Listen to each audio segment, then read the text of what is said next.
Remember, this program does not constitute an advice of no kind, but a simple author's opinion. Financial markets involve high risk.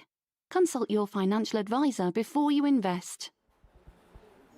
Bueno, la semana pasada estuvimos hablando de un tema que a mí sinceramente me parecía que iba a ser súper farragoso y ha resultado ser el programa con más audiencia de estos programas que hemos tenido. Yo estoy asombrado del nivelón que tiene nuestra audiencia y de la capacidad que tiene y de las ganas que tiene de aprender. José Luis, ¿tú no estás asombrado?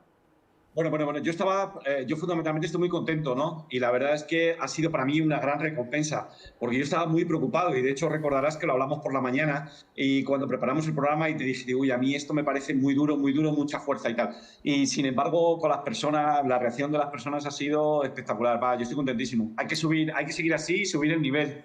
Sí, está claro que son perfectamente capaces de asumirlo, más que yo, incluso. Claro, pero es que muchas veces si vamos a la audiencia, yo muchas veces lo digo, no hay que bajar el nivel, la audiencia es lista. Y si no, ahora mismo hay tantos medios que nosotros lo que tenemos que hacer es dar el pie para que ellos estudien, porque nosotros sabemos un poquito y apoyándonos unos en otros vamos avanzando en el conocimiento. ¿De acuerdo? Esto no es fácil, pero vamos, yo estoy contentísimo. A mí me han dado una alegría enorme. Fíjate con qué cosas tan sencillas nos alegramos las personas. Sí, no, bueno, pues conocer el trabajo y ver que la gente lo acepta y que lo disfruta. Oye, yo en las redes te estoy llamando Golden Boy, ya. Ya, bien, pero yo no soy nada. Ha sido bien acogido. Golden Boy, no, porque a ti te gusta el oro, porque no haces más que hablar de oro, porque para ti es el oro. Hombre, pero te digo lo mismo que con Bitcoin. Yo estoy con el oro, yo no tengo fe en nada, yo ahora estoy con el oro porque creo que tiene una fuerte tendencia alcista. Entonces estoy ahí, pero de la misma manera que cuando el oro deje de tener tendencia alcista, tenemos que tener la flexibilidad suficiente para cambiarnos a otro producto que esté con una fuerte tendencia alcista. Con lo cual no hay que ser de nadie, hay que ser de uno mismo y hay que estar con la tendencia. Y dentro de lo fuerte, lo más fuerte. Lo más fuerte. Y en relación a eso, hay un tema importante que ya hablaremos de oro a lo largo del programa y hablaremos de otras muchas cosas, pero hay un tema importante que me gustaría destacar. Parece que las bolsas y los bonos están con una tendencia lateral y bueno, no sabemos hasta cuándo se mantendrá, pero ¿qué factores pueden desestabilizar a los mercados hoy por hoy, que puedan mover ese movimiento, que puedan afectar ese movimiento lateral que estamos viendo ahora? Bueno, lo que nos estamos encontrando es que el precio de los bonos, estamos viendo el precio del petróleo, estamos viendo la cotización del S&P 500, que están todos en movimientos laterales. Hay algunos analistas que dicen que son intentos fallidos de superación de los máximos y rápidamente nos meten miedo, ¿de acuerdo? Entonces, yo no sé por dónde van a salir de ese movimiento lateral los precios. Pueden romper arriba, pueden romper hacia abajo, ¿de acuerdo? Pero yo no lo sé. Y salvo aquellos que tengan una información privilegiada, obtenida lícita o ilícitamente, pueden saberlo, ¿de acuerdo? Ahora bien, tú me preguntas, ¿qué es lo que puede desestabilizar los mercados? ¿Qué es lo que puede provocar que los gestores de fondos, por ejemplo, se líen a vender acciones del S&P 500 y provocar una rotura por la parte inferior del movimiento lateral? Pues mira, Deutsche Bank ha hecho una encuesta y en esta encuesta se ha mostrado claramente que el factor que puede desestabilizar los mercados, el principal factor que ellos consideran que puede desestabilizar los mercados es la inflación.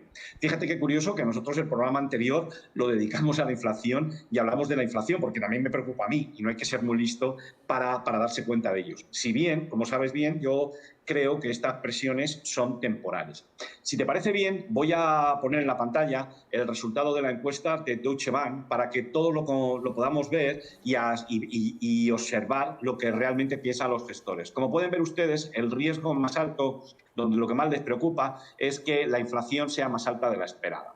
Esto es importante, ¿eh? Es de la esperada. Luego lo matizaremos. Y ven ustedes cómo desde la encuesta de abril, este histograma, esta barrita de color azul oscuro es el dato de abril, que está en el 43%, y ven ustedes cómo se ha incrementado notablemente en mayo. Esto es bueno saberlo. ¿Saben por qué? Porque los gestores de fondos, ya saben ustedes que, en mi opinión, en media no tienen una gran calidad, ¿de acuerdo? En mi opinión, haciendo amigos, como ven, como siempre. Pero hay que estar del lado de la verdad, sea con amigos o sin amigos. Y entonces da la casualidad de que esta gente está marcando, pero perfectamente lo que le preocupa. ¿De acuerdo? Entonces, lo que nos estamos encontrando es que lo que más le preocupa es la inflación y, por lo tanto, ellos venden bono americano. Fíjense que además de que le preocupe la inflación, estamos viendo que en segundo lugar lo que le preocupa es que haya nuevas mutaciones del virus, ¿de acuerdo?, que no puedan ser puedan ser atacadas o puedan inmunizarnos vía vacunas. Y el tercer lugar es un error del Banco Central Europeo. Qué cándidos son. El Banco Central Europeo se está comportando fatal y todavía ellos dicen que pueda cometer un error. Qué encantadores son los gestores de fondos. Oye, pero yo insisto siempre con lo mismo, siempre hacemos un análisis de las constantes vitales del enfermo, porque consideramos que está enfermo, y uno de los puntos es la inflación. La inflación sigue subiendo, pero ¿tú sigues defendiendo que es una fase temporal de la historia? Sí, yo creo que sí, yo creo que es temporal. Mira, el riesgo de deflación, en principio, nadie discute que se ha incrementado, pero yo creo que es un riesgo totalmente gestionable, no se ha ido esto, no se ha descontrolado. En segundo lugar, tenemos un conjunto de datos, de malos datos, pero no supone un cambio de tendencia. Y todos sabemos, y ya lo hemos explicado aquí, que el aumento se debe a lo que se conoce como efecto base. Partimos de unos niveles muy bajos y cuando la economía se normaliza se produce un fuerte incremento, pero meramente como consecuencia de la normalización. Por lo tanto, yo lo que creo es que es improbable que los precios continúen creciendo a este ritmo, ¿de acuerdo? Y por lo tanto creo que la inflación se va a controlar. Y esto, si yo estoy en lo correcto, lo tenemos que ver a partir del mes de junio. El mes de junio sí que es un dato verdaderamente importante. Luego hay que tener otro aspecto a tener en consideración que yo echo mucho de menos en los teóricos, y yo no soy teórico, yo soy un especulador de bien. Y el precio de los bienes ha subido, pero debemos de tener en cuenta también el precio de los servicios, que representan casi 2/3 de la actividad económica de los Estados Unidos. Y el precio de los servicios, salvo el de cuidados de salud, se ha comportado bastante bien. Y luego, finalmente, hay un error de concepto, y yo te lo voy a decir para que aquellas personas que no lo sepan, que lo tengan en cuenta. En primer lugar, la inflación es un dato pasado, es un dato pasado. Los mercados se mueven por expectativas inflacionistas.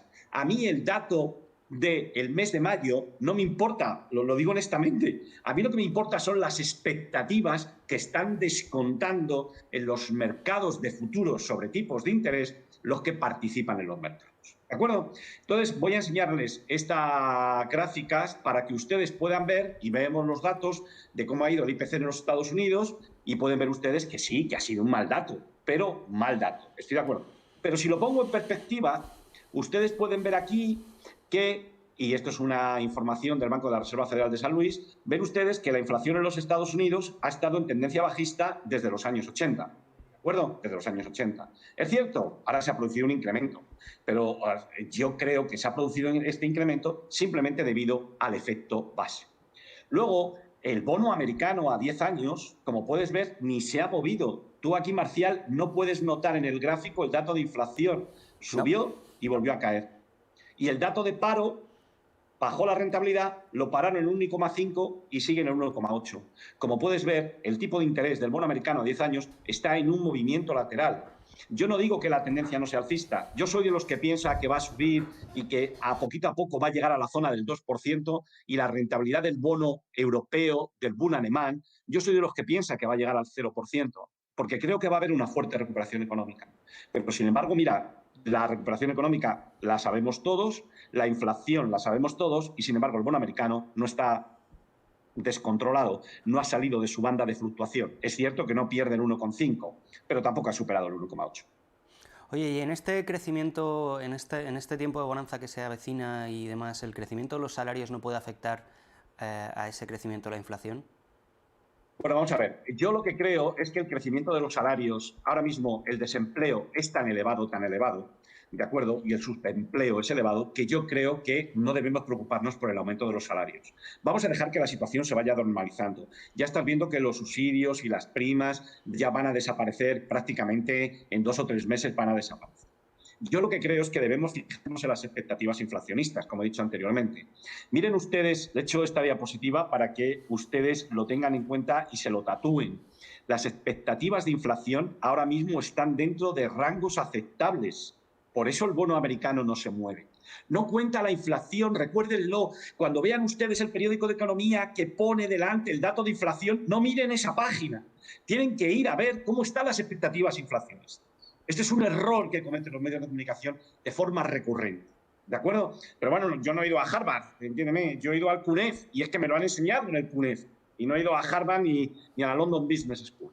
Miren ustedes, cuando vamos a ver las expectativas que descuentan los swap a 5 años, vemos las expectativas de inflación, fíjate que atribuyen una probabilidad del 99% a que durante los próximos 5 años la inflación esté por encima del 1,5.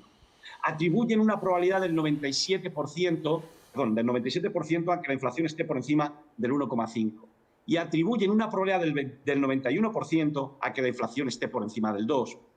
Y ya ves cómo baja cuando nos fijamos en el 2,5 y mira cómo baja cuando miramos cuáles son las expectativas inflacionistas que descuentan una inflación del 3%. Luego, yo creo que la inflación va a estar en esta banda 2,5 como mucho, pero yo creo que estaremos en torno al 2. Estas son las expectativas medias para los próximos 5 años. Si voy a las expectativas medias para los próximos 10 años, fíjate que en Estados Unidos está en el 2,5.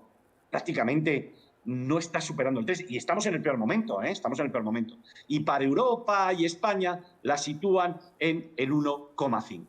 Y por lo que hace referencia a los salarios, yo en la facultad nos enseñaron, eso sí, nos enseñaron que eran un componente muy importante de la inflación. Pero eso es porque nos enseñaron los neokeynesianos. Y los neokeynesianos nos contaron a nosotros, a mi promoción, nos contaron unos rollitos que no se lo creen ellos ni hartos de vino. ¿Me explico bien? Lo que pasa es que a la cosa le pones el nombre de Keynes y lo blanqueas. Pero la relación entre inflación y salarios, la famosa curva de Phillips, se ha roto, ¿de acuerdo? Por lo tanto, yo creo que no deberíamos preocuparnos por los salarios, ¿de acuerdo? De acuerdo. No has ido a Harvard, no has ido a la London Business School, pero sí has ido a CUNEF, que por lo menos en mi época, y tu época es anterior y era mejor, es una de las mejores escuelas financieras de España. O sea que tampoco... Y supongo que efectivamente te enseñaban teorías de Keynes. Los keynesianos siempre han afirmado que hay una fuerte correlación entre lo que es la oferta monetaria y la inflación. La inflación no ha subido, la política ultra expansiva de los bancos centrales está ahí, la inflación sigue sin subir. Claro, es lógico que la gente se espere que haya una explosión de la inflación, porque está conteniéndose de forma muy artificial, parece. Claro, pero es que da la casualidad de que se han equivocado los keynesianos. Es que se han equivocado. Yo te lo digo como yo lo veo, ¿eh? Y sobre todo lo puedes ver a partir de los años 70. No está tan claro que una política monetaria... Bueno, yo el otro día estuve con compañeros de la facultad, bueno, no, compañeros de mi promoción de inspectores de Hacienda, ¿no? Y me acuerdo que, bueno, gente muy buena y tal, y me decían esto, y dice, joder, José Luis, es que tiene que producirse un estallido inflacionista, algo como lo que tú me estás contando, ¿no? Y yo les decía, oye, que no está tan claro que una política monetaria expansiva produzca una inflación alta, que no está tan claro. Joder, pero es que esto no lo enseñaron. Y yo tuve suerte que a mí me dio clase Fuentes Quintana, o sea, no estoy hablando de gente de bajo nivel, sino de altísimo nivel, que fue el que hizo los pactos de la Moncloa, ¿no? Y yo aprendí lo que no está en los escritos, ¿no? Entonces, yo lo que creo es que el crecimiento, la relación que hay entre el crecimiento de la oferta monetaria y la inflación ha disminuido en los últimos 40 años. ¿De acuerdo? De tal manera que incluso esa correlación se ha vuelto hasta negativa en los últimos 10. De tal manera que lo que a nosotros nos enseñaron en la facultad, que a su vez estaba basado en una información de los años 70 hasta los años 70, no vale a hoy día. Ténganlo en cuenta, no vale hoy día. En los últimos 10 años incluso está negativa. Mire, aquí les traigo un gráfico para que ustedes vean la correlación que tiene el crecimiento de la M2 en los Estados Unidos y el índice de precios. Ven ustedes que esa correlación fue alta hasta los años, aquí en este trabajo han puesto hasta el año 80, pero realmente no es que esté mal, pero hubiera sido mejor poner hasta el año 70 con Nixon, ¿de acuerdo? Ven ustedes que en el año 80 al 2000 ya la correlación es cero, y ahora, si se fijan, del año 2010 al año 2020, la correlación entre la oferta monetaria y la inflación se ha debilitado sustancialmente e incluso es negativa. Con lo cual, todo aquello que nos enseñaron de que una inflación alta, de que un incremento fuerte de la oferta monetaria iba a provocar inflación, es mentira. Aquí tienen ustedes la correlación. Ahora bien, para ser justos, esa correlación se rompió a partir de los años 70, ¿de acuerdo? Con lo cual, está clarísimo que no porque crezca la oferta monetaria se va a producir un incremento de la inflación y, por lo tanto, vamos a descartar que haya un crecimiento explosivo de la inflación y vamos a descartar una hiperinflación. ¿De acuerdo? Vale, voy a dejar de insistir en eso. Has sacado un tema que así de refilón que me parece muy interesante. ¿La situación actual económica ahora se parece más, según tú, a la de los Estados Unidos de Lyndon Johnson o a la de los Estados Unidos de los años 60 o a la de los Estados Unidos de los años 70 de Nixon? Sin lugar a duda, ¿eh? Te lo digo porque también he oído catedráticos, no voy a decir el nombre, pero catedráticos muy importantes norteamericanos que comparan la situación actual con la de Nixon. Mira, humildemente es una barbaridad. Pero bueno, yo les invito a ustedes, porque aquí estamos buscando la verdad, a que ustedes también estudien. Johnson consiguió, fíjate lo que hizo Johnson, ¿no? Johnson estuvo prácticamente del año 63 hasta prácticamente el año 69 como presidente de los Estados Unidos, ¿no? Fíjate lo que hizo, para que comparemos. Llevó a cabo unos programas de gasto enormes, ¿de acuerdo? Disparó el gasto público, tanto dentro de los Estados Unidos como, recordarás, la guerra del Vietnam, a la que tendríamos que referirnos para explicar la situación que ahora mismo hay geopolítica en el mundo, ¿de acuerdo? Que trae su origen en Vietnam y el Estado oculto. Bien, pues Johnson, si ustedes se fijan, lo que consigue es incrementar el gasto público, tanto interno como el derivado de la guerra, ¿de acuerdo? De Vietnam. Pero es que además, fíjate qué curioso, consiguió que le aprobaran una rebaja de impuestos en el Congreso, ¿de acuerdo? Una situación muy parecida a la actual, lo cual provocó un fuerte déficit público y la monetización de deuda, como lo actual. Pero es que las semejanzas no acaban ahí. Si tú recuerdas, Johnson fue famoso porque el eje central de su campaña era la guerra contra la pobreza, como está pasando ahora.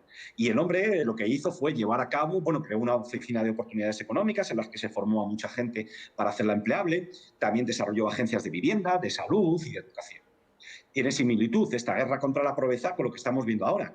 Hemos visto cómo el gobierno de Biden, hombre, no ha hecho este tipo de actividades, pero se ha limitado a regalar dinero, que es ya la versión menos trabajada de la guerra contra la pobreza y la compra de votos, ¿de acuerdo? Pero si te vas a Nixon, cuando llega, durante los 2 primeros años de su mandato, la inflación crece un 15%. Si recuerdas, es el periodo que conocimos todos en la universidad de stagflation, de estancamiento con inflación. Y Nixon trató de corregir esta situación aplicando teoría keynesiana, aplicando rigor, ¿de acuerdo? Y lo que hizo fue reducir el gasto público, ¿de acuerdo? Trató de subir impuestos, pero el Congreso, que estaba dominado por el Partido Demócrata, justamente se lo impidió. Fíjate que es lo contrario de lo que está pasando ahora. Y ahí tuvo, para luchar contra la inflación, salió el FED, controló el crecimiento de la oferta monetaria, la contrajo, incrementando los tipos de interés. Como puedes ver, no hace falta ser un economista de high level para darse cuenta que el escenario de Nixon fue el contrario que el escenario de Johnson, y Johnson es lo más parecido a la situación actual. ¿Y no puede ser, José Luis, que Johnson trajera a Nixon? O sea, que la política de Johnson al final nos trajera la necesidad de una política de Nixon, aunque la verdad que lo de la necesidad, porque lo de Nixon fue tremendo, sí, y hasta que llegó Reagan no se resolvió. Claro, puede ser, porque si tú te fijas, Johnson acaba su mandato en el 1969 y hasta ese momento la curva de Phillips funcionaba, ¿de acuerdo? Entonces sí que podría haber habido una correlación. ¿De acuerdo? Hasta 1969.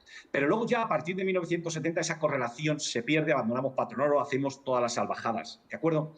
Por eso creo que ahora mismo yo creo que estamos más cerca de del sobrecalentamiento. Si tú estás diciendo implícitamente que Johnson provocó un sobrecalentamiento que trajo el incremento de la inflación, ¿no? Bueno, pues estamos más cerca del sobrecalentamiento de Johnson, ¿de acuerdo?, que de la política que llevó a cabo Nixon. ¿De acuerdo? Con lo cual, el riesgo ahora mismo es sobrecalentamiento de la economía.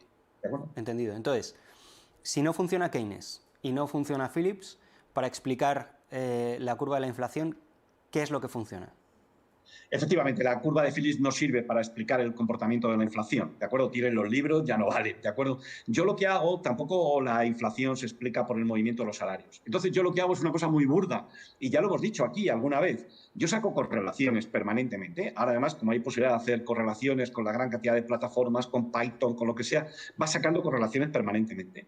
Y ahora mismo, y ya lo he dicho en otras ocasiones y no quiero ser pesado, el comportamiento de la inflación viene explicado en torno al 65% por el comportamiento del precio del petróleo.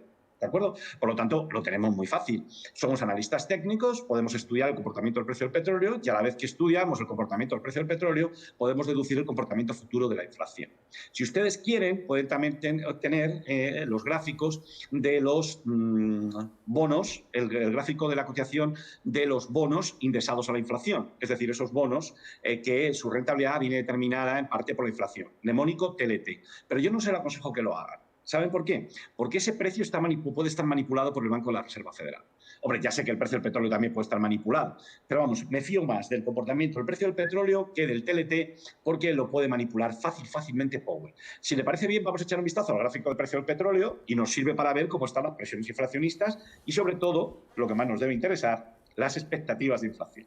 Miren, si ustedes se cogen este gráfico del precio del crudo oil, es un gráfico del futuro continuo, ven ustedes que la tendencia es alcista, lo hemos dicho muchas veces, pero ven ustedes que el ritmo de subida ha descendido notablemente, pero la tendencia es alcista. Pero este ritmo de subida que ha desaparecido se tiene que ir notando al final en el nivel de precios. Yo no digo que el precio del petróleo vaya a caer, no, ni mucho menos. Y lo hemos dicho muchas veces, mientras se mantenga por encima de 62-60, lo más probable es que se dirija a la zona de 78. ¿De acuerdo? Pero ven ustedes que desde el 8 de marzo de 2021 se está moviendo lateralmente por debajo de 68.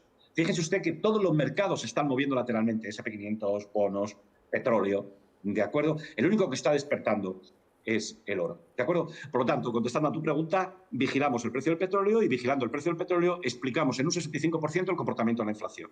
La inflación, la tendencia es alcista, pero su ritmo de subida se va a contraer y lo tendremos que ver a partir de junio. Bueno. Perfecto. El precio del petróleo es importante incluso también como variable macro para hacer los presupuestos y quizá luego tengamos un ratito para hablar de los presupuestos y de la situación de los fondos europeos en el gobierno español, que para mí es importante. Vale. Esta mañana yo recuerdo sí, pero que tiene un problema el equipo del gobierno a la hora de elaborar los presupuestos. Y te lo digo con información fiable. No tiene un analista técnico. Bueno, el problema es serio porque los fondos europeos no se van a liberar si el gobierno actual no le van a dejar que prorrogue los presupuestos. Tiene que hacer un presupuesto por cada año. No le va a permitir los fondos europeos o el que libera el dinero, no le va a permitir hacerlo con los presupuestos aprobados hace poco más de un año. Y eso es un problema político bastante serio, de hecho. Bueno, sí, eso. Yo, si te parece bien que hablemos más adelante para acabar con la inflación, que nos queda una parte. Sí, perdona, que yo tengo que contestarte a tu pregunta desde el punto de vista de un especulador. ¿De acuerdo? Mira, yo estoy mirando ahora mismo lo que piensan los gestores de fondos norteamericanos acerca de la recuperación en España y nos sitúan a la cola del mundo. Estamos entre los peores países, los que más se va a retrasar la recuperación. ¿De acuerdo? De tal manera que nos podemos encontrar que cuando nosotros nos recuperemos ya los otros estén estabilizados y no podamos sumar los efectos. De tal manera que se está gestionando fatal. Eso de entrada. Pero no lo digo yo, lo dicen los gestores de fondos y es más. Te lo digo los gestores de fondos, es más. La OCDE, y yo lo he subido a la cuenta de Twitter, la OCDE nos sitúa entre los países en los que más retrasados vamos a estar en la recuperación económica. Es decir, vamos a sufrir más. Pero eso es normal, cuando tienes gobiernos y yo creo que clase política de tan bajo nivel, pues al final se traduce en inflación y paro. Lo hemos visto en Venezuela. En Venezuela yo me acuerdo, cuando ganó Maduro, yo me acuerdo, lo comentaba muchas veces con mi mujer, le decía, esto, aparte del tema político, esta gente va a tener inflación, paro. Y míralo, porque al final todas las ineficiencias de los gobiernos se traducen en un dato de inflación. Sí, al final es una KPI que se dice en las empresas, una métrica. Bueno, si te parece, hablamos del tema del analista técnico, me parece muy interesante con el asunto de que no van a saber gestionar los fondos. Y si podemos lo hablamos, pero para no romper el guión de lo que estábamos... Sí, perdona. Es que me parece muy interesante. Yo lo digo a la hora de elaborar el cuadro macroeconómico. Claro, hombre. Los fondos es otra cosa. A la hora de elaborar el cuadro macroeconómico, cuando tienes que hacer una previsión de tipos de interés, una previsión de comportamiento del tal, necesitas analistas técnicos, ¿de acuerdo? Si no los tienes, pues es como... Que en este caso, a la hora de elaborar el cuadro macroeconómico en los presupuestos, ha habido una suerte al principio, que el precio del petróleo estaba en 60, o estaba en 70, cayó a 40 y ahora vuelve a estar en 70. O sea, que les ha venido Dios a ver también con la tal. Pero bueno, estábamos con el tema de la inflación. Si la inflación se mantiene en el 2,5 aproximadamente, ¿qué sectores son los que se van a ver más beneficiados? Esto es muy importante. Porque nosotros no podemos afectar al cuadro macroeconómico del gobierno, no podemos afectar a nada. Nosotros tenemos que controlar nuestro destino, a pesar de la política económica que lleve el gobierno, y nosotros colocarnos alineados en donde hay que hacerlo para que nos sople el viento de cola, ¿no? Entonces, si estamos considerando como escenario más probable que la inflación va a estar en torno al 2, 2,5, 3%, les he traído esta diapositiva que he traído de JP Morgan para que ustedes vean que con una inflación comprendida entre el 0 y el 3%, las acciones pueden seguir subiendo, se ven beneficiados el sector value, se ve beneficiado el real estate y también se ve beneficiado el precio del petróleo. Con lo cual, si ustedes se ajustan a esto, el viento de cola le va a dar en su cartera. ¿De acuerdo? Real estate está precioso, con unos gráficos preciosos.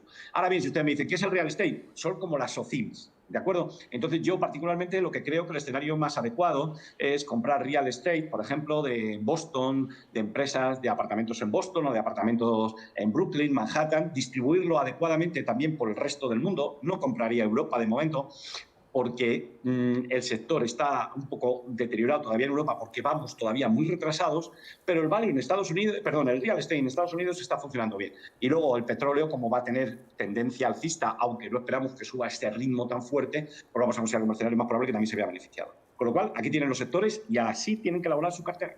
¿De acuerdo? Estoy viendo que respecto a lo que has comentado antes, de que el efecto de la inflación sobre todo es el precio del petróleo, el precio del crudo, también puede ser a la inversa. El precio del crudo afecta a la inflación y en ese gráfico que has mostrado probablemente, porque veo que el precio del...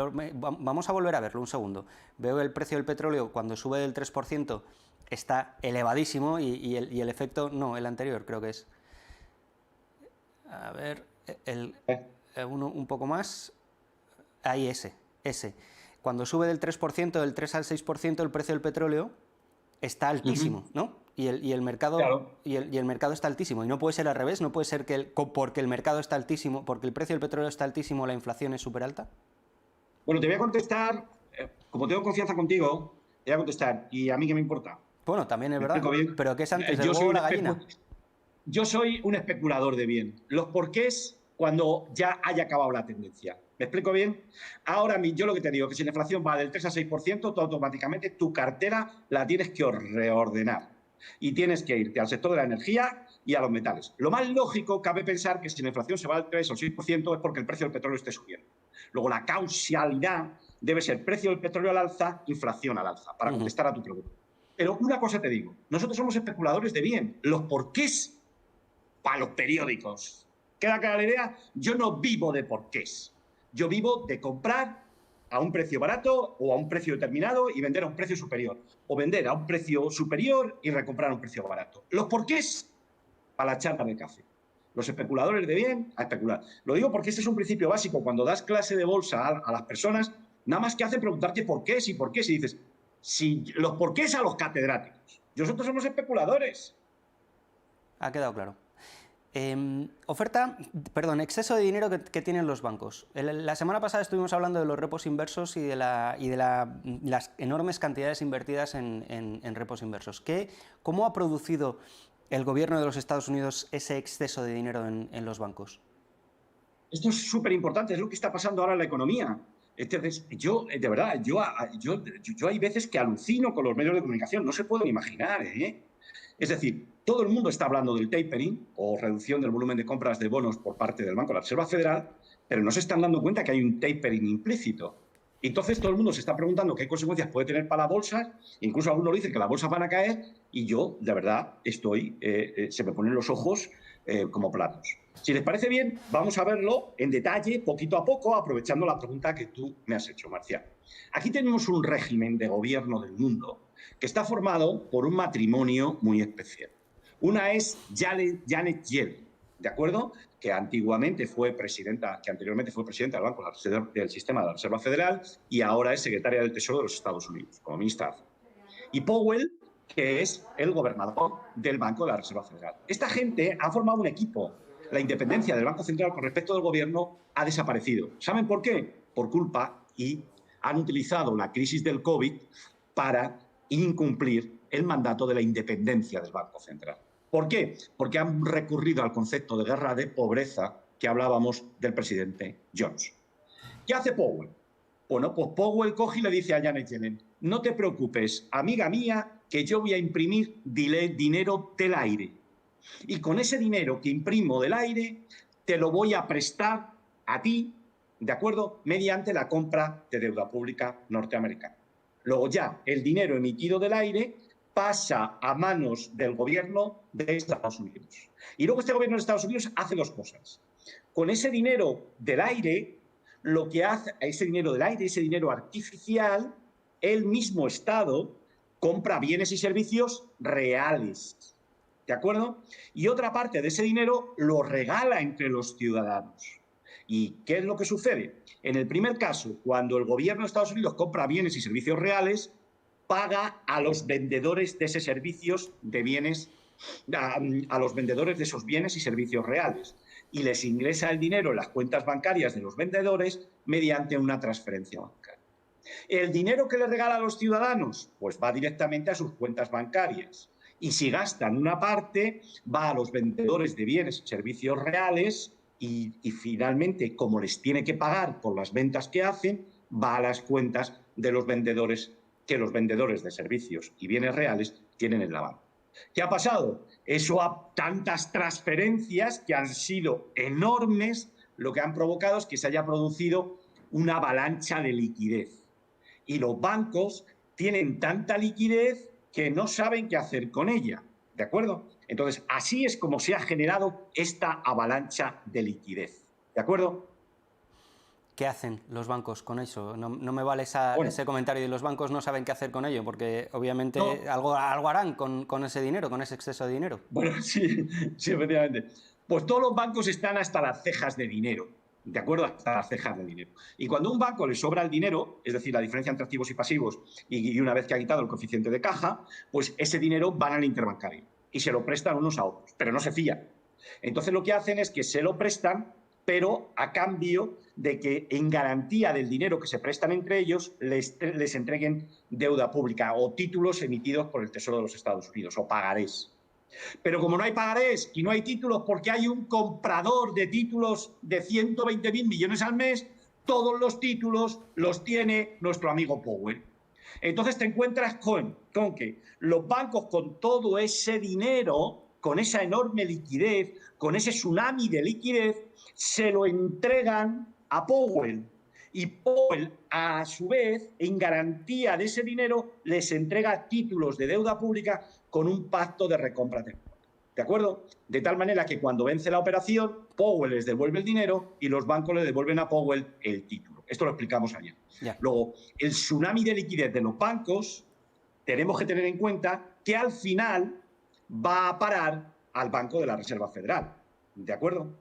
Entonces, cuando el FED dice que su compra de bonos no está hecha para financiar a un gobierno, sino para favorecer su política monetaria, no es cierto, ¿no? Miente como un bellaco.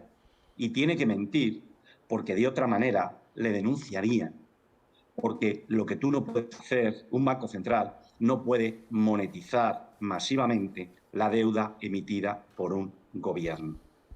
Esta es justo lo contrario. Esta monetización masiva de la deuda pública emitida por Janet Yellen es la que le está provocando problemas de ejecución de política monetaria a Powell. Porque, como les he dicho anteriormente, fíjense en una tubería. El sistema financiero es una tubería. Por un lado de la tubería, el Banco de la Reserva Federal está metiendo liquidez en el sistema, ¿de acuerdo? Porque lo que hace es que está comprando bonos, retira bonos que están en manos de la gente, ¿de acuerdo? Y a cambio les da dinero. Con lo cual, por un lado del tubo está metiendo dinero. Y luego se va al otro extremo del tubo. Y cuando todos los bancos le van con el tsunami de liquidez, va el Banco de la Reserva Federal en el otro extremo del tubo y se lo retira. ¿De acuerdo? Con lo cual, ¿por qué esto es importante? Pues es importante porque hay un dinero extra tengan ustedes en cuenta que en la economía de los Estados Unidos hay una burbuja de dinero, un dinero extra que nadie quiere y que todo el mundo se lo está quitando de encima. Pero el Banco, la Reserva Federal, sigue comprando bonos a 120.000 millones al mes, ¿de acuerdo? Mete esa liquidez en el sistema, mete más liquidez por el tubo y cada vez tiene que recomprar mediante repos inversos. Lo vemos, si les parece bien, para que ustedes se hagan una idea, ahora mismo el volumen de repos inversos supera 4 meses de QE. Lo pueden ver en este gráfico. Miren ustedes.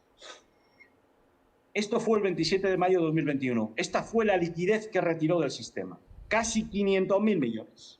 Si está retirando, si está metiendo como liquidez al mes 120.000 millones y por otro lado está retirando 500.000, les sobra en la economía 400, sobra en la economía, hay un dinero de 500.000, ¿de acuerdo? Pero es que simultáneamente, que tiene que quitar los 500.000, simultáneamente sigue incrementando su balance, ¿de acuerdo? Con lo cual se ve claramente que en la economía sobran 500.000 millones y estos 500.000 millones de alguna manera habrá que retirarlos porque es un dinero extra que nadie está utilizando. Pero es que cada mes que pasa, el Banco, la Reserva Federal, sigue comprando 120.000 millones. Con lo cual, esta bola de repos se irá incrementando, incrementando, incrementando. Por esta razón es por la que hace una semana te dije que el tapering lo van a anticipar porque se ve claramente que sobran 500.000 millones. ¿Para qué vamos a esperar a marzo del 2022? Quítenlo ya. Están complicando la política monetaria del Banco de la Reserva Federal. Es verdad que esto lo analizamos la semana pasada y llegamos a la conclusión de que si se hacía el tapering brutal nos podíamos cargar la economía y que por eso se sigue haciendo este programa de compra de bonos. Pero sí, pero, para un momento, Marcial, este programa de compra de bonos se instauró precisamente cuando empezó la crisis del COVID-19. Sí. Vale, pues ya, si la economía se está normalizando, esto hay que quitar. Pero es que hay una cosa, tú ahora mismo quitas del sistema 400.000 millones y aquí no pasa nada. Porque este dinero lo tiene el FED, es decir, es que ya está quitado. Es decir, los 400... Mira, en este gráfico lo que quiere decir es lo siguiente, fíjense ustedes. No son 500.000, son 490.000, pero da igual. 500.000 millones no están en el sistema. Los ha retirado el Banco de la Reserva Federal. ¿Y las bolsas han caído, Marcial? No. ¿Han seguido subiendo? ¿Pasa algo? Si lo tiene el FED. Luego se podían retirar, yo no te digo retirar 490.000 millones de golpe, como tú decías antes, pero se podía retirar fácilmente, poquito a poco, que no pasaría nada. Este dinero no está siendo utilizado. Esto es muy importante tenerlo en cuenta, porque esto es grave. Esto, en mi opinión, es grave. Yo lo que no comprendo es cómo nadie lo denuncia. Es grave. Es lo que a mí me llama. Esa es mi siguiente pregunta. ¿Esto es legal? Yo sinceramente creo que no. Yo creo que la compra de deuda pública del gobierno de los Estados Unidos, además de estar complicando la política monetaria del Banco de la Reserva Federal, ¿de acuerdo?, está financiando al gobierno. Y han utilizado como excusa la crisis del COVID-19.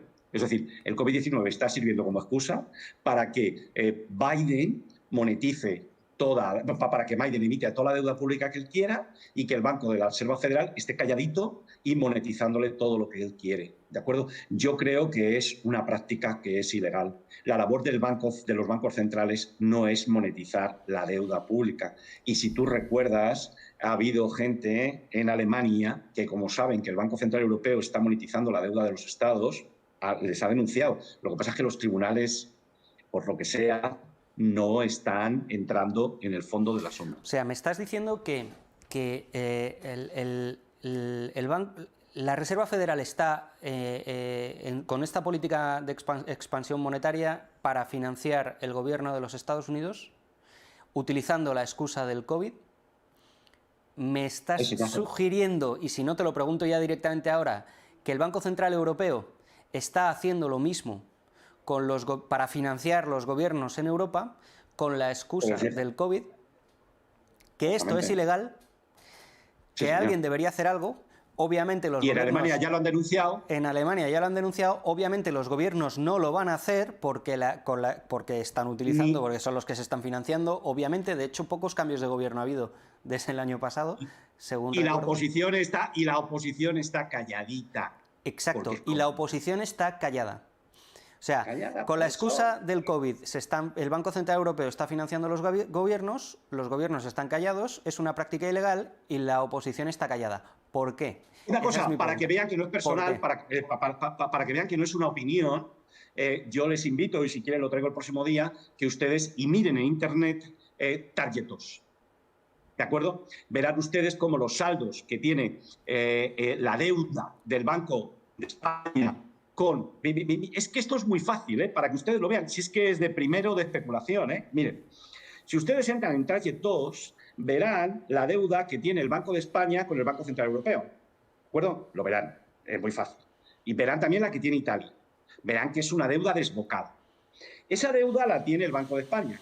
Entonces dices tú, bueno, ¿y por qué la tiene el Banco de España? Pues váyanse ustedes al balance del Banco de España. Y verán en el balance del Banco de España que el activo del balance es deuda pública española. Pues eso es fácil, Marcial? El Banco de España está financiando al gobierno a través de tarjetas. Pero por las propias cifras del Banco Central Europeo. Yo no me estoy inventando nada, Y aquí no hay ningún medio de comunicación español que saque tarjetas. Yo flipo, pero te lo digo así. Yo flipo. Y la oposición, calladita. Ni los verdes, ni los azules, ni los medio pensionistas. Flipante. ¿Qué nivelazo tenemos?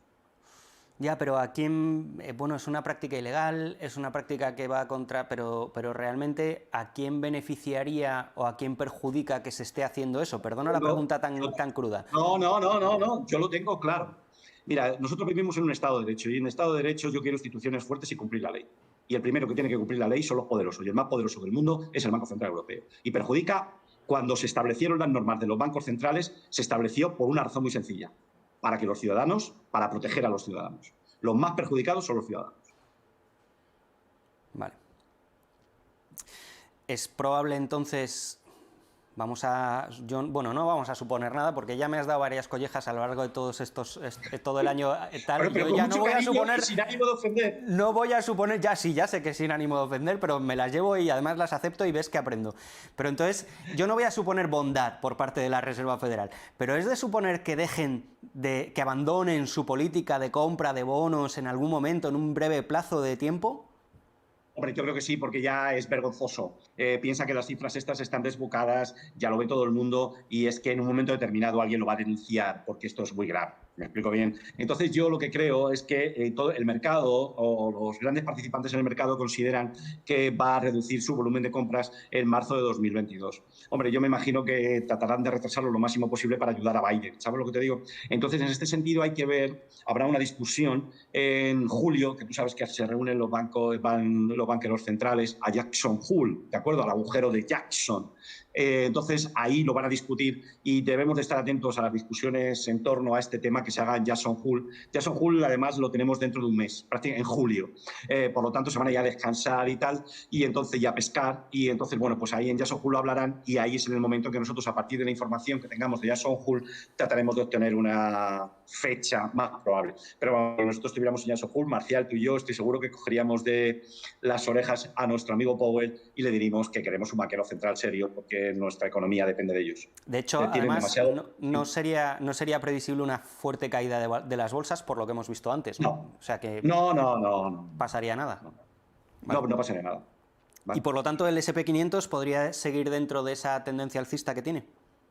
Sí, yo creo que sí, por varios motivos. En primer lugar, porque esto que tú y yo estamos comentando lo ve todo el mundo. Me explico bien, todo el mundo que está en el mercado financiero lo está viendo. Lo que estamos contando es evidente, no estamos descubriendo América. ¿Me explico bien? Y no afectaría a los mercados porque, como he dicho anteriormente, este dinero extra ya ha sido retirado del sistema. Lo que pasa es que se va retirando cada semana, cada 10 días. Y lo más importante de todo, no va a venir acompañado de una subida de los tipos de interés a 10 años. Tampoco va a venir acompañada de una subida del tipo de interés de los fondos federales. Por lo tanto, yo sinceramente creo que no debería perjudicar a la bolsa. He dicho que no vendría que la retirada de este dinero extra, el tapering no vendría acompañado de una caída de las bolsas porque los tipos de interés a 10 años no subirían. Me baso en la experiencia anterior.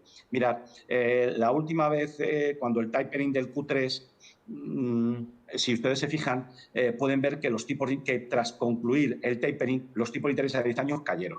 ¿de acuerdo? Por lo tanto, no hay motivo para que ahora suban. Y luego, si ustedes se fijan, en el último tapering, empezó el tapering, ¿de acuerdo? Y a los 2 años fue cuando subieron los tipos de interés. Por lo tanto, yo creo que lo único que podría hacer que cayeran las bolsas serían tapering y subida de tipos. Un tapering solo no va a provocar caídas de las bolsas. Sería necesario una subida de tipos para que las bolsas cayeran. Y una subida de tipos no se prevé para el año 2028. En el peor de los casos, en el caso del SP500, ¿hasta dónde podría retroceder ese índice? Bueno, pues hombre, yo hay una cosa que antes de entrar en el gráfico, si te parece bien, echamos un vistazo fundamental porque quería enseñarles este gráfico que me ha parecido impresionante. Hablando de correlaciones, cuando uno saca la correlación entre los tipos de interés de los bonos a 10 años, aquí en el eje de ordenadas, y tienen el índice de inflación en el eje de abscisas, y sacamos una correlación, una simple recta de regresión, pueden ver ustedes que la situación actual, para un nivel de inflación del 3%, lo suyo es que el tipo de interés estuviera muy alto, estuviera en torno al 5%. Fíjate qué barbaridad. Y sin embargo, a pesar de ello, ves que los tipos de interés están en torno al 1,50, 1,80. Esto indica una cosa clara, que los participantes en el mercado consideran que la inflación que estamos viendo ahora es algo temporal. Se ve claramente, porque si no pensaran que fuera temporal y tuvieran unas expectativas inflacionistas grandes, el tipo de interés estaría en el 5%, que es una verdadera barbaridad. Me pregunta si la bolsa va a seguir subiendo. Pues hombre, yo creo que la tendencia de las bolsas está basada en un tema fundamental y en un tema técnico. Si ustedes se fijan, este es el crecimiento de las ventas de las empresas del S&P 500 en el primer trimestre. Ya ha sido un ritmo de crecimiento del 10,7, el más alto desde el año 2011. El más alto desde hace 10 años. Las empresas están vendiendo. Y si ahora Biden pone en marcha su plan, pues van a crecer más las ventas. Si nos vamos al crecimiento de los beneficios en el primer trimestre de las empresas del S&P 500, han crecido el 50,3%. Una barbaridad. Esto no se ha visto desde hace 11 años. Pero es que el 76% de las empresas del S&P 500 han superado las estimaciones de ingresos. ¿De acuerdo? Una verdadera barbaridad. Una verdadera barbaridad. Y pone claramente de manifiesto que el análisis fundamental no funciona. Si ustedes ven las expectativas que están descontando ahora de crecimiento de los beneficios, fíjense que se espera un crecimiento de los beneficios en el año 2021 del orden del 34% y para el 2022 del 12%. Esto es una verdadera barbaridad. ¿De acuerdo? Luego, en principio hay causas fundamentales para que el S&P 500 no caiga. Ya sé que gran parte de estas expectativas están incorporadas al precio, ya lo sé, pero hombre, los datos no son malos, ¿de acuerdo? Y luego tú me dices, ¿hasta dónde puede caer? Vamos a ponernos en el peor de los escenarios, ¿hasta dónde puede caer? Bueno, pues una caída al 3.900, 3.980, 4.000. Sí, lo veo aquí, una onda A, una onda B, y puede caer la onda C a la zona 4.000, 3.900. Vale, estoy de acuerdo contigo, está la peor caída, pero mira lo que vamos viendo. Sería un movimiento lateral. ¿De acuerdo? Por lo tanto, vamos a considerar como escenario más probable que la zona 3.900 sea la máxima caída. ¿Te parece bien? Cuelo ahora fenomenal, me parece estupendo. Cuelo ahora una pregunta que nos hacen desde Ribadesella, en Asturias, que nos hacen vía Twitter. ¿Qué dicen los insiders? ¿Cómo se están comportando? Bien, bueno, yo quiero mandar un saludo para Ribadesella, era donde yo pasaba vacaciones y por eso le he dado preferencia a esta pregunta. Voy a ser honesto y lo voy a decir. Bien, ya te he visto con el viva Ribadesella, que he dicho, pero bueno, aquí hay trato de favor, aquí hay prevaricación y luego decimos. Hay que ir de vacaciones a Madrid y a Ribadesella, de verdad, Ribadesella es maravilloso, de verdad, de verdad. Bueno, bien, voy a aprovechar la pregunta. Entonces, bien, los insiders pueden ver a ustedes aquí que tienen un comportamiento neutral. Es decir, los insiders vendieron y ahora mismo están tranquilitos, con lo cual ya han vendido, ya de ahí va papel, no creo que salga. Y luego, hablando de insiders, quiero que ustedes se fijen también, que estos no son insiders, son CTAs. CTAs son gestores de fondos que siguen la tendencia. Entonces, Nomura suele facilitar información y bastante buena en relación a dónde están ellos, cómo están ellos invertidos. Y fíjate qué curioso, Marcial, que los fondos que siguen sistemas de seguimiento de tendencia para invertir están largos con un coste desde noviembre, con un coste medio por las compras que han hecho desde noviembre, en torno a 3.900. Con lo cual, esta gente no va a vender si no pierden dinero y si no le salta el stop de la zona 3.900. Por lo tanto, yo sinceramente creo que esta zona 4.000, 3.980 debería funcionar como soporte y lo único que tengo que decir es que es cierto, perdón, esto está equivocado, que se observa una gran dificultad para superar el 4.250, no 4.050, sino 4.250. De tal manera que el SP500 a muy corto plazo se está moviendo por encima de la zona 4.150-4.160. Yo creo que a corto plazo va a intentar dirigirse todavía al 4.250. Pero esa zona es muy difícil de superar. Entonces estaría todavía dentro del movimiento lateral. De tal manera que el riesgo de que caiga a la zona 4.000, 3.980 sigue siendo alto. Pero yo creo que a corto plazo, mientras el SP500 se mantenga por encima de 4.160, 150, vamos a mantener una predisposición alcista. ¿De acuerdo? Con lo cual, no tenemos venta para la gente de Rebadasella, que estén tranquilos, que los insiders ya han vendido. A corto plazo, el SP500 puede subir a 4.250. Si no consiguiera superar ese nivel, hombre, el riesgo de que cayera a la zona 3.980 es alto. Pero ya lo iremos comentando aquí, porque tenemos sistemas de seguimiento, porque yo tengo un sistema muy preciso de especulación en el SP500 y se lo voy a poner a su disposición. Estupendo. Vamos con el plan de infraestructuras de Biden, que eso parece como el bingo, aquí cada vez quien da más y esto es como una subasta inversa, es increíble. ¿Cuál es la evolución prevista del plan de infraestructuras de Biden? Efectivamente, yo creo que el plan de infraestructuras de Biden, teniendo en cuenta que, como sabes tú muy bien, que las infraestructuras en Estados Unidos están muy anticuadas, tanto como puentes, autopistas y tal, pues hombre, lo que está considerando el mercado, según este estudio, es que el gran impacto se produzca en el año 2000, bueno, ya empezará el impacto en 2022, subirá en 2023, pero que el gran impacto lo tendremos en 2024-2026. ¿De acuerdo? De tal manera que a mí me hace pensar que todavía falta, que las bolsas todavía falta por descontar el estímulo fiscal definitivo. Pero hay una cosa que es importante tener en cuenta. Y quiero referirme a la tesis del estancamiento secular de Summer. ¿Sabes tú por qué la curva de Phillips, en la versión del propio Phillips, como la de Samuelson y la de Solov, por qué fallan? Pues hombre, yo lo que creo que fallan por la población. ¿De acuerdo? Entonces Larry Summers, antiguo secretario del Tesoro de los Estados Unidos, dice que eso se debe al envejecimiento de la población. Y él lo denominó tesis del estancamiento secular. Yo creo que si este estudio es cierto, nos va a hacer pensar que la tesis del estancamiento secular de Summers también va a fallar. ¿De acuerdo? De tal manera que vamos a asistir a años de significativo crecimiento económico. Y yo creo que esto lo que va a llevar que los tipos de interés a largo plazo suban al 2%, la rentabilidad del bono americano suba a la zona del 0%. ¿De acuerdo? Pero ven ustedes que vamos a considerar como escenario más probable que la economía crezca, de tal manera que no puede incrementarse el empleo, y la tesis del estancamiento secular de Summers la vamos a dar también por una tesis que no ha llegado a buen fin. De momento. Madre mía, no da una a nadie, ¿eh? Oye, Pero es que esto es muy complicado, amigo mío. Y además, como aquí meten mano todos, claro, todos provocan desequilibrios. Aquí solamente hay uno que acierta siempre, y lo sabes tú bien, que es Powell. Este mete liquidez en el sistema y que siga la fiesta. Claro, Los políticos lo están manipulando. Pero esto ya lo conocemos. ¿No te acuerdas que en nuestro primer programa hablamos de la MMT? Esto es lo que funciona. Teoría monetaria moderna. ¿Qué es la teoría monetaria moderna? Inyectar liquidez en el sistema y gastar a saco. ¿Hasta aquí? Hasta que la inflación, hasta que rompa. Efectivamente. Y el sistema colapsará. Claro. Se desplomará. Oye, una pregunta que ahora que es muy bonita, que me han sugerido, es: ¿la economía de Estados Unidos se encuentra al comienzo de un nuevo ciclo o está al final del ciclo iniciado en el 2008? José Luis. Ahora te oigo. Digo, la pregunta es: ¿la economía de Estados Unidos se encuentra en el comienzo de un nuevo ciclo o está al final del ciclo iniciado en el 2008? Te preguntaba. Está al comienzo de un nuevo ciclo económico, no está al final, ¿de acuerdo? Es decir, hay mucha gente que dice que estamos al final del ciclo económico iniciado en el año 2008-2009. No. Estamos al comienzo de un ciclo. Lo que pasa es que en todos los ciclos económicos, en el comienzo de los ciclos económicos, el SP500 viene de niveles muy bajos. Ahora estamos al comienzo de un ciclo económico, pero como consecuencia de una política monetaria expansiva, el SP500 parte de niveles muy altos. De tal manera que la economía se va a recuperar, pero el SP500 se va a recuperar menos. ¿De acuerdo? De tal manera que al SP500 le va a costar subir con decisión, porque ya en los precios de la cotización de los valores se ha incorporado un fuerte crecimiento de los beneficios y una política monetaria expansiva. ¿De acuerdo?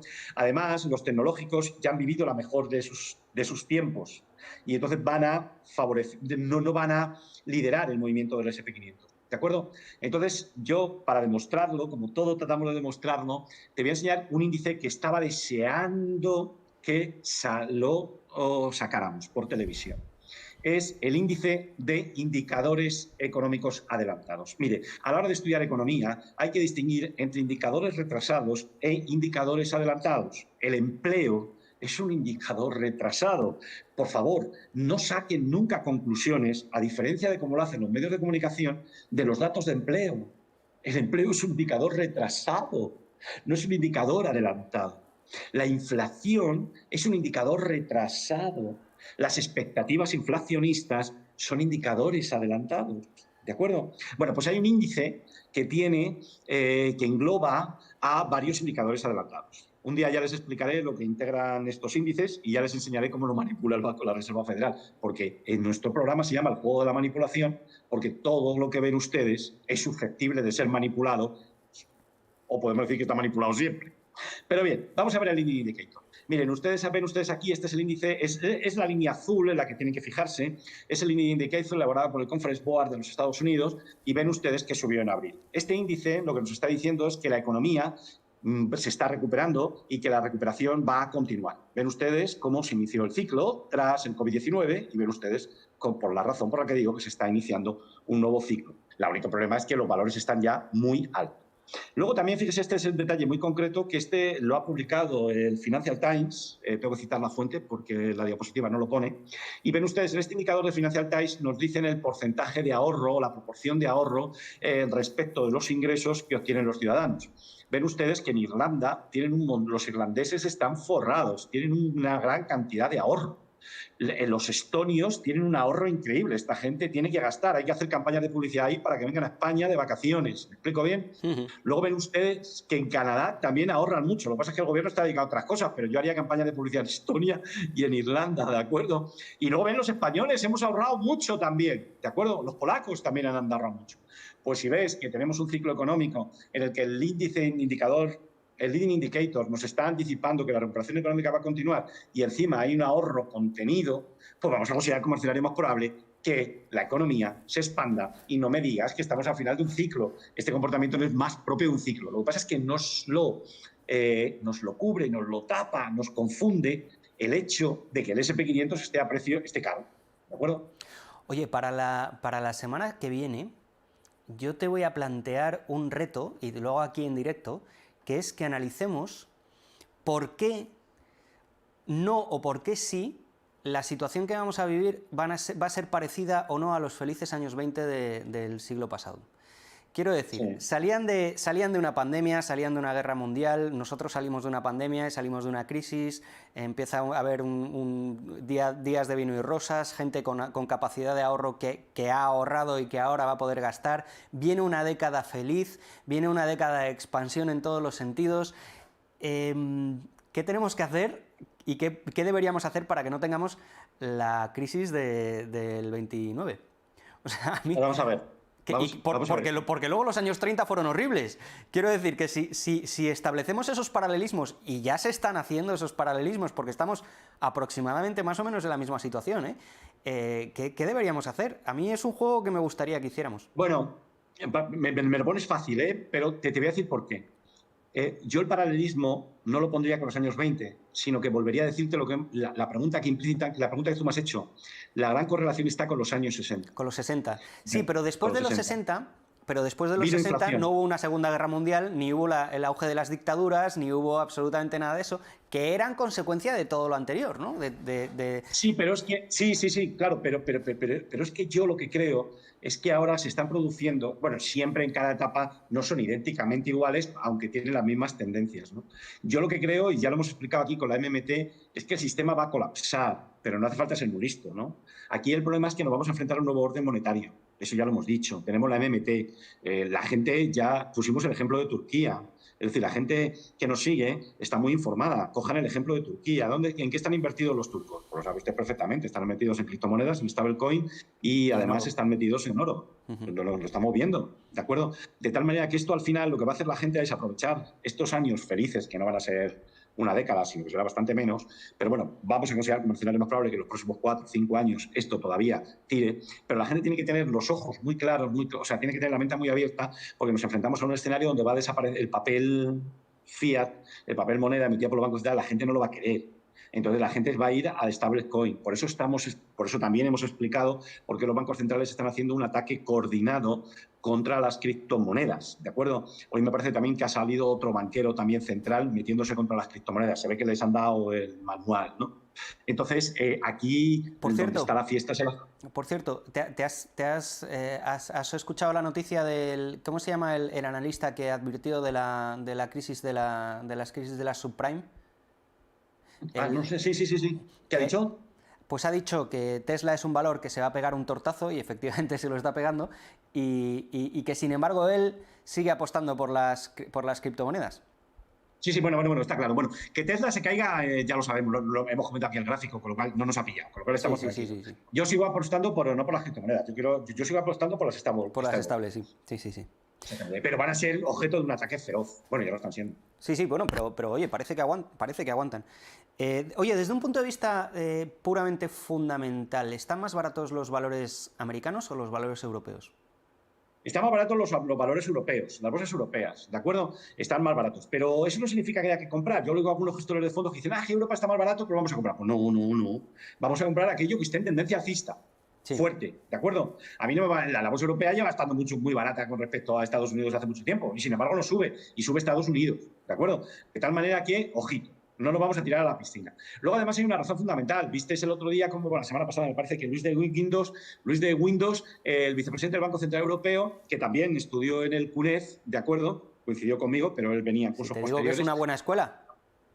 Sí, claro, sí, yo por eso he ido. Claro, pero... Entonces, bueno, yo realmente tengo que ser honesto. A mí me llevaron, yo trabajaba en aquel momento en el Banco Popular, y el Banco Popular me becó, y yo estuve estudiando ahí becado por el Banco Popular. Hay que reconocerlo, ¿de acuerdo? Buena y vista.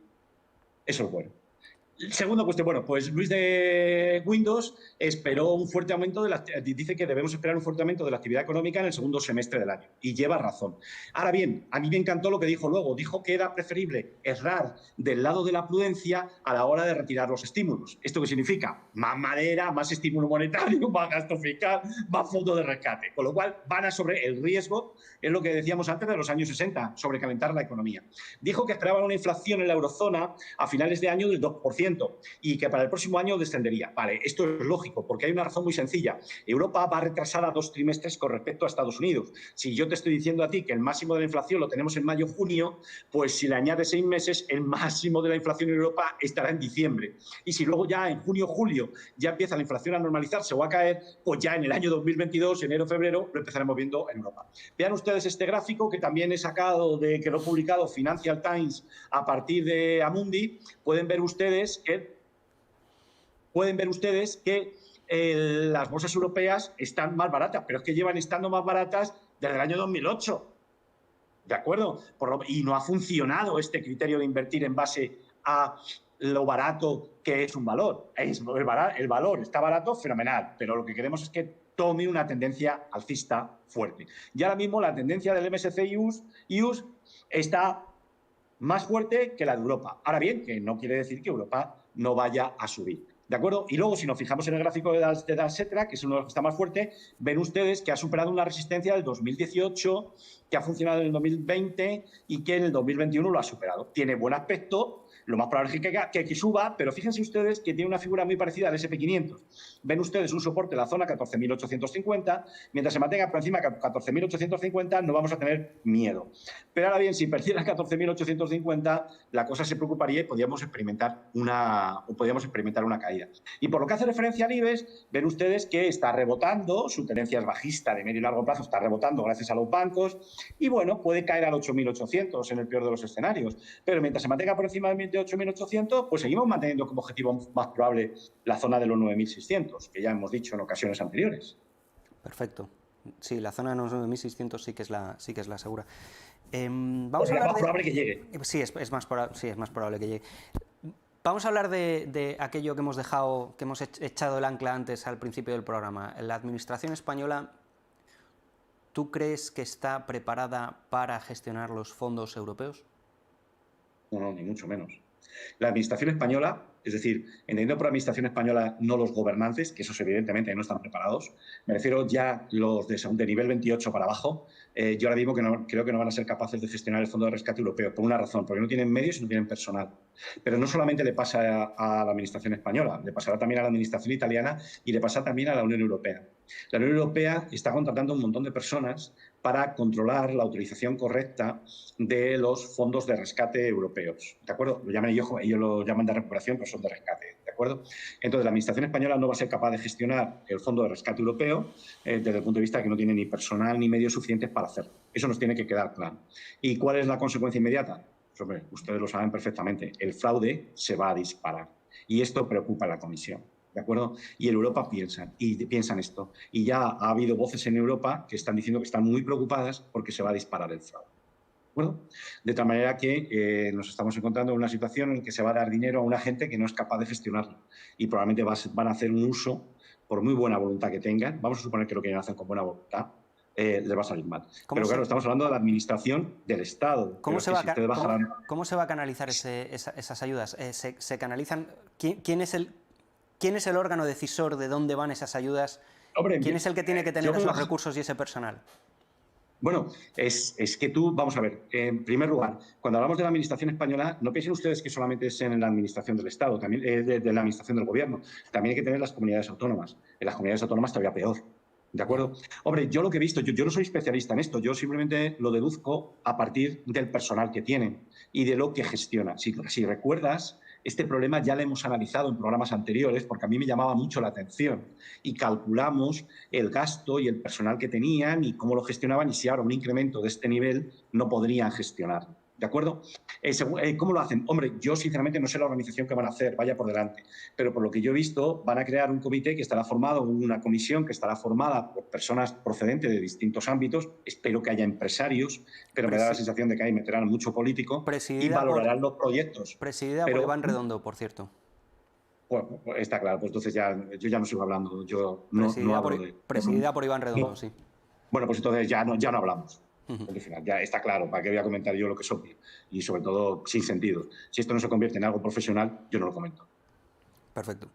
Hoy hemos dedicado 2 programas al oro.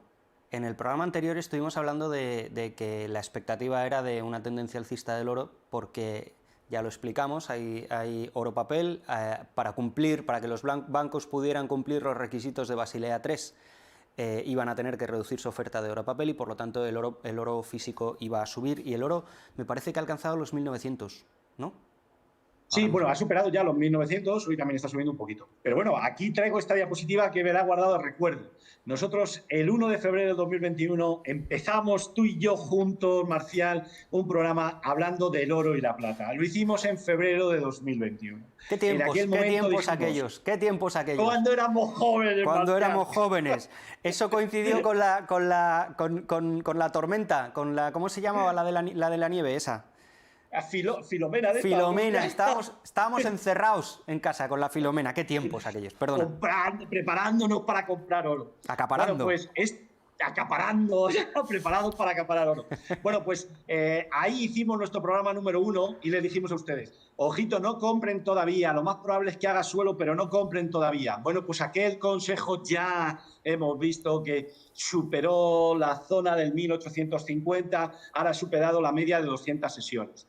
Ven ustedes cómo rebotó ahí, miren ustedes cómo esta tormenta que desataron los bancos de lingotes, aquí vieron ustedes cómo lo pararon aquí, esta nueva tormenta la desataron los bancos de lingotes para hundir el precio y lo dijimos el 1 de febrero para cancelar posiciones cortas porque sabían que venía Basilea III, ahora ya Basilea III, el tercer acuerdo de Basilea entra en vigor el 1 de junio y esta gente ha cancelado. He visto las estadísticas, no les he traído el gráfico, lo he publicado en Twitter, pero no lo he traído aquí hoy.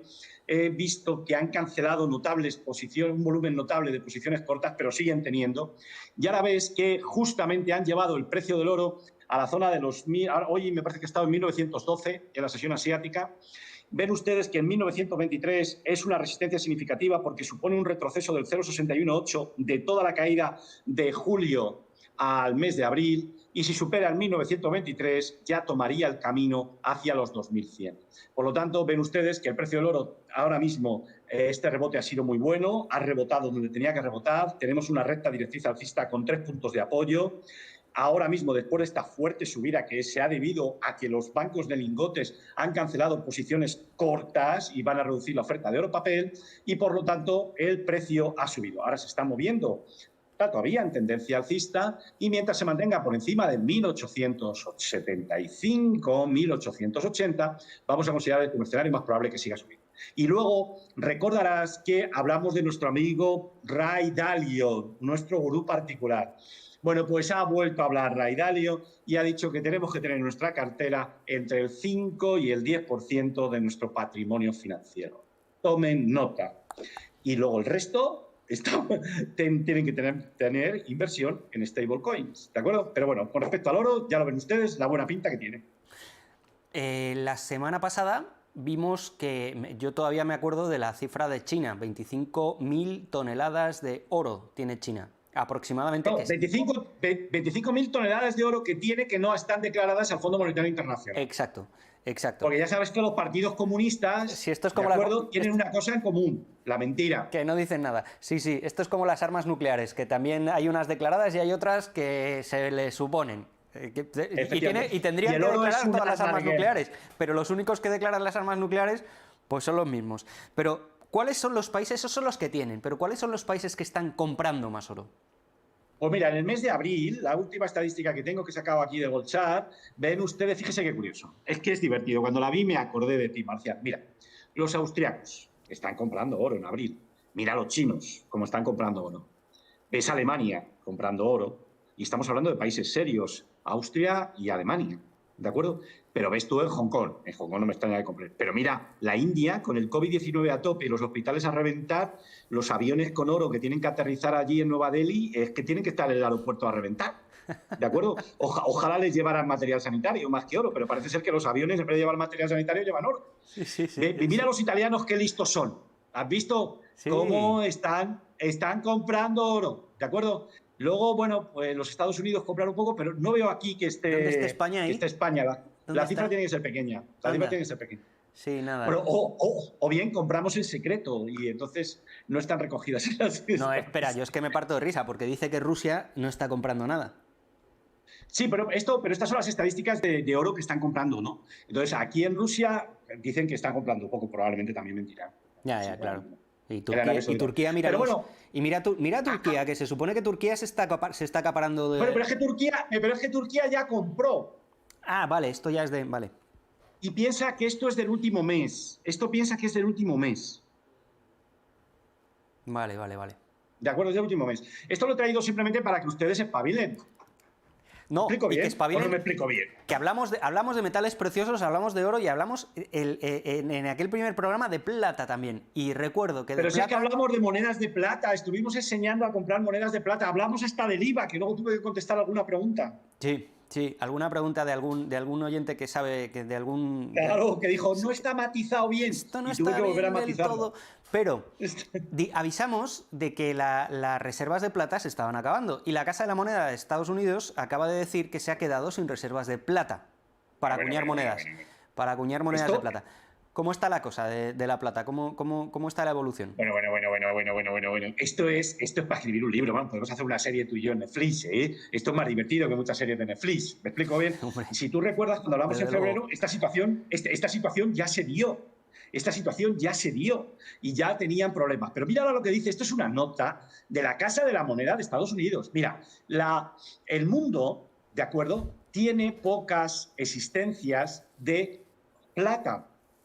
La demanda de plata industrial se está disparando, pero fíjate, como la de plata tú sabes mejor que yo de inglés, si me equivoco me lo dices, me rectificas. Como la demanda de plata permanece, es más grande que la oferta, la realidad es que nadie es capaz de comprar una moneda, ¿no? Sí. Que no todo el mundo será capaz, que no todo el mundo será capaz de comprar adquirir una monedas. moneda. Claro, los que vieron nuestro programa del 1 de febrero me imagino que ya habrán acumulado, porque vamos, Dios mío. Pero fíjate qué curioso es esto y mira cómo manipulan el precio, porque lo lógico es que el precio estuviera en 36. de la onza de plata.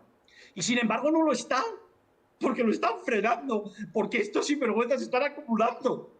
Anda. Es espectacular, es espectacular. Es espectacular. Estoy seguro que alguien, alguna entidad, que no sé quién, ¿esto lo supervisa la SEC? No. ¿Esto lo supervisa? ¿No está bajo el manto protector de la CNMV? No. ¿Quién supervisa esto? ¿Quién cuida esto? ¿Esto es el lejano oeste? ¿El lejano oeste? ¿Esto es el lejano oeste? Estamos en el lejano oeste. Estamos Bien, y además entonces, hablando de plata y oro, de verdad. es espectacular, ¿eh? Es espectacular. Entonces, bueno, pueden ver ustedes que la tendencia es alcista, que en el momento que suba a 30, rápidamente se va a 36, y además hay una gran demanda industrial de plata. Por lo tanto, vamos a considerar como el escenario más probable que la plata suba. Esto me recuerda cuando en la Segunda Guerra Mundial los americanos descubrieron aquella cueva que tenía el mayor depósito de oro, ¿no? Porque sabéis perfectamente que en la Segunda Guerra Mundial los alemanes utilizaban el oro para pagar las compras de materias primas que hacían a Perú y que hacían a distintos países, ¿no? Entonces, cuando llegan los aliados, llegan a un pueblo, esto han visto ustedes muchísimas películas, y estoy viendo la imagen de la película además, y se encuentran un depósito de oro enorme, la mayor. Tal. Y entonces los americanos de entrada, no sé si lo dirán, pero bueno, querían quedarse el oro. ¿Me explico bien? Luego, al final, claro, era tal cantidad, y además ese oro había sido robado a los belgas, había sido robado a los holandeses, había sido robado a franceses, entonces lo tuvieron que devolver a los bancos centrales europeos. Bueno, pues estamos en la ciudad sin ley, es decir, igual que los americanos querían quedarse con un oro que no era suyo, pues ven ustedes que esto no está supervisado con nadie, y a nadie le preocupa. ¿Has visto alguna pregunta en el Parlamento? ¿Has visto algún grupo parlamentario que se preocupe por esto en algún país del mundo mundial? No. Esto es lo que hay.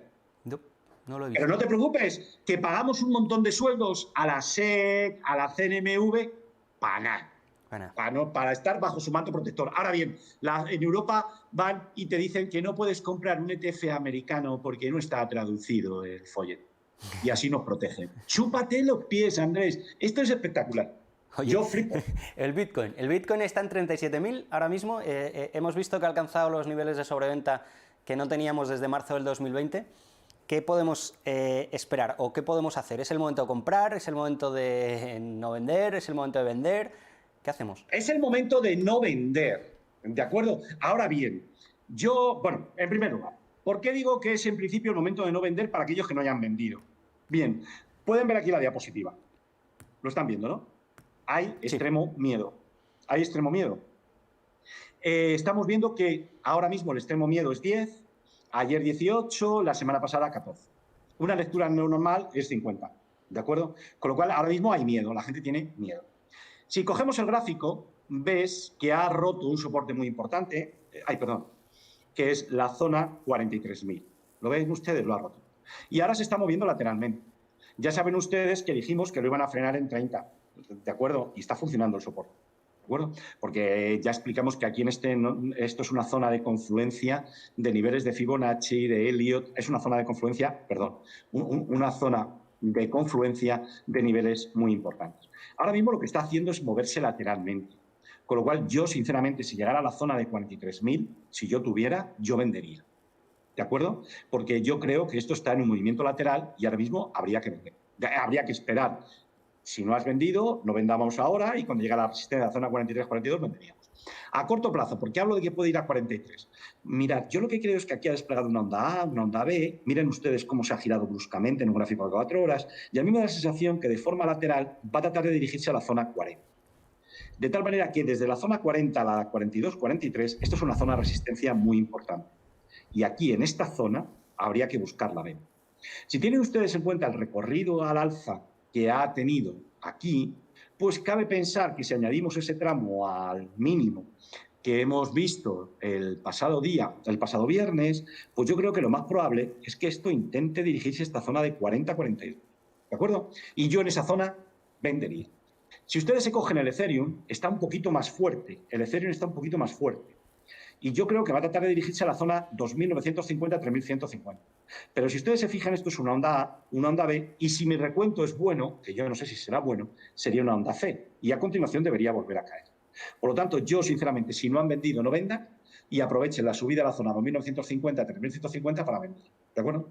Con lo cual, esa es la manera con la que yo especularía en Ethereum y en Bitcoin. Vale. Vale, vale. Bueno, hay gente que tiene compras más arriba, veremos a ver cómo se solventa eso. Te voy a hacer una Lo pasado, pregunta. pasado, Marcial. Pasado, pasado. Pregunta, ¿cuántos de nuestra audiencia tú crees que saben lo que es y lo que implicó el Real de A8? Bueno, el Real de A8 era la moneda de reserva mundial, el Real de A8 era el dólar español. Para que se hagan ustedes una idea, las cotizaciones fue la primera moneda de curso legal en los Estados Unidos. Los españoles gobernábamos la política monetaria del mundo mundial. El Real de A8 era, por ejemplo, si ustedes recuerdan, hasta hace muy poco tiempo, en la bolsa de Estados Unidos, me parece que hasta 1990, estaban cotizando en octavos. El octavo era por el Real de A8, Marcial. Es que hay que sentirse orgulloso del Real de A8. Era el dólar español. Es precisamente le llamaban el dólar español, y el yuan tiene su origen el nombre de yuan tiene su origen en el dólar español. ¿De acuerdo? Ya explicaríamos de dónde viene. Sí. Eso tenemos que explicarlo un día. Sí, que la S de dólar ustedes... viene del escudo de España. Viene del escudo de España, de las torres de Hércules. Del escudo de España, mírenlo, de ahí, el símbolo del dólar viene ahí. Nos quedan 4 minutos, y en estos 4 minutos, hablando del tema del Real de A8, que lo dejamos, que tenemos que insistir en ese tema, era la moneda de reserva allá por el siglo XVI-XVII, luego vino el oro, luego vino la libra y el dólar. Pregunta arriesgada, ¿puede ser la criptomoneda? Las criptomonedas van a ser la moneda de reserva que sustituya a la moneda del dólar, ¿de acuerdo? Ahora bien, yo lo que veo, para que ustedes vean cómo yo pienso, yo lo que creo es que nos acercamos a una revolución monetaria de gran nivel. En este mundo de esta revolución monetaria que yo veo, tendremos criptomonedas, ¿de acuerdo? Pero yo voy a utilizar las stablecoin. Hay una cosa que yo veo mal, y me van a permitir aquellos que sí saben muchísimo más que yo de criptomonedas, pero yo voy a hacer una crítica. Cuando hablan de stablecoins, lo que hacen es que la gente que vive en el mundo de las criptomonedas están obsesionadas por el problema de la volatilidad. Entonces, cuando hablan de stablecoin, se refieren a aquellas monedas que están respaldadas por un dólar, ¿de acuerdo? Porque dicen que eso disminuye su volatilidad. Pero yo no quiero que se fijen en eso. Tengan en cuenta que hay una moneda, hay varias monedas que están respaldadas por el dólar. Perfecto, y tienen liquidez. Pero yo cuando pienso en stablecoin me refiero a monedas que están respaldadas por algo. Por ejemplo, están respaldadas, como hemos dicho anteriormente, por oro, como hemos dicho en otras ocasiones, por inmuebles, por obras de arte, por lo que sea, por inmuebles arrendados, ¿de acuerdo? Por préstamos, ¿de acuerdo? Por deuda pública. Entonces, yo lo que quiero es que nos dirigimos a un mundo en que la gente no va a querer moneda fiat. La gente va a transformar todo su dinero en monedas respaldadas, stablecoins. Cuando necesiten dinero de dólares o moneda fiat, pues van a cambiar esa moneda stablecoin por una moneda stablecoin que equivalga al dólar, y con esa podrán hacer y comprar. Y luego todo este mundo, va a haber un mundo financiero descentralizado, que es lo que tú sabes mejor que yo, que lo llaman DeFi, que son finanzas descentralizadas. ¿De acuerdo? Entonces, habrá un mundo en el que se van a replicar esos contratos financieros que hacen los bancos, pues van a tener una réplica en el mundo informático. Y además van a ser mejorados. Va a mantenerse la seguridad, va a mantenerse la privacidad, y además va a ser más bajo el coste, de tal manera que en ese mundo pediremos préstamos, haremos contratos de seguros. ¿Esto qué va a suponer? Pues evidentemente la gente no va a querer moneda fiat. Por eso están atacando los bancos centrales a las criptomonedas. Pero es que los siguientes son los bancos comerciales, tales como ustedes los entienden, que hacen una labor de intermediación.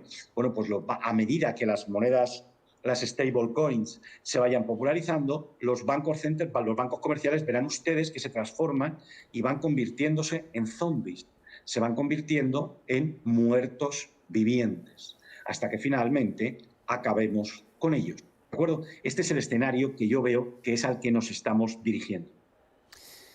Yo solo le veo una pega a eso, que tienes toda la razón, yo creo, que es la Tercera Guerra Mundial ya se está produciendo, y se está produciendo a nivel ciberespacio. Los ataques que recibe España mismo por parte del enemigo, que puede ser un Estado o puede ser un grupo de gente, son constantes. Los ciberataques son constantes. Y una moneda estable, una stablecoin, que está basada en algo físico, pero que sigue siendo ceros y unos, es muy susceptible de tener un ataque a escala mundial. Y eso sí que sería devastador para la economía del mundo. Entonces, me da un poco de miedo. Bueno, sí, sí, del miedo vivimos siempre, pero el miedo no nos puede paralizar. ¿Qué quieres? ¿La alternativa qué es? ¿Tener moneda fiat? No, desde luego que no. Que la está destruyendo. Vamos, el problema que tienes con la moneda fiat es que tu propio gobierno y tu propio Banco Central la está destruyendo. Sí. Entonces, yo particularmente lo que tú vas a hacer va a ser lo siguiente. Yo cojo y te digo, oye, mira, yo voy a coger monedas y me voy a diversificar adecuadamente.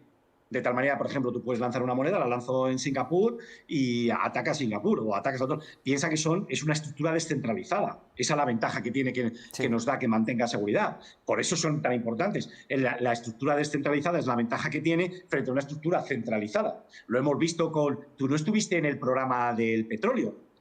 No. Cuando atacaron el conducto de petróleo unos hackers. Eso no eran criptomonedas, sino que los hackers atacaron el oleoducto que lleva gasolina, ¿de acuerdo? O petróleo desde Texas a Nueva York, en la costa este de los Estados Unidos. Y fue atacado, secuestrado. Y tuvieron que pagar 90 millones de dólares. Y decían que pagaban 5. Y lo pagaron en criptomonedas. Sí. Luego, yo sinceramente creo que ese miedo, sí, ceros y unos, pero esto está descentralizado. Me puedes atacar un nodo, pero los otros están viviendo. Pero es que esta estructura es la que tiene el ejército también, ¿no? Sí. Bueno, hay una brigada de ciberseguridad en España incluso, que está defendiéndose muy bien. Oye, nos tenemos que ir. Sí. Nos tenemos que ir, que me pidieron por favor desde control, por favor, nos tenemos que ir. Semana que viene y ahí te he lanzado 3 o 4 cosas, o sea que a ver cómo lo gestionamos. Perfecto. Muchísimas gracias a todos, muy buenas tardes. Gracias a todos, adiós.